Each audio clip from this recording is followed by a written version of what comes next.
എൻ്റെ പേര് തുഷാര. ഞങ്ങൾ പാലക്കാടാണ് താമസിക്കുന്നത്. കുറച്ച് വർഷങ്ങളായി Alappuzha Harippad Dragon Bay Martial Arts അക്കാദമിയിൽ ഞങ്ങളുടെ മോൻ തേജസ് കരാട്ടെ പ്രാക്ടീസ് ചെയ്തു വരുന്നു. ഈ കോവിഡ് ടൈമിൽ ഒന്ന് ഫോണിൽ നിന്നുള്ള ആ അഡിക്ഷൻ ഒന്ന് മാറാൻ വേണ്ടിയിട്ടായിരുന്നു ഓൺലൈൻ കരാട്ടെ ക്ലാസ്സിലേക്ക് എൻ്റർ ചെയ്തത്. പങ്കെടുത്ത ഫസ്റ്റ് ടൂർണമെൻറ്റിൽ മെഡൽ നേടാനായിട്ട് കഴിഞ്ഞു.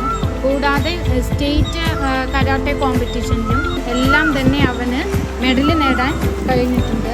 അപ്പം നമ്മൾ ഓൺലൈൻ കരാട്ടെ ഇന്ന് ഫസ്റ്റ് കേൾക്കുമ്പോൾ എത്രത്തോളം എഫക്റ്റാവും എന്നറിയില്ല. പക്ഷേ ഞങ്ങളുടെ ഒരു അനുഭവത്തിൽ ഈ ഓൺലൈൻ കരാട്ടയിലൂടെ അവൻ ഒരുപാട് മുൻപിലേക്ക് എത്താൻ സാധിച്ചിട്ടുണ്ട്. കോൺസെൻട്രേഷനും ഏകാഗ്രതയും എല്ലാം തന്നെ ഈ ഓൺലൈൻ കരാട്ടെ പഠനത്തിലൂടെ അവന് കിട്ടിയിട്ടുണ്ട്. സ്കൂളിലായാലും അവന് കൂടുതൽ കോൺഫിഡൻസും അതേപോലെ പഠനത്തിലും നല്ല ഫ്രണ്ടിലോട്ടാണ്.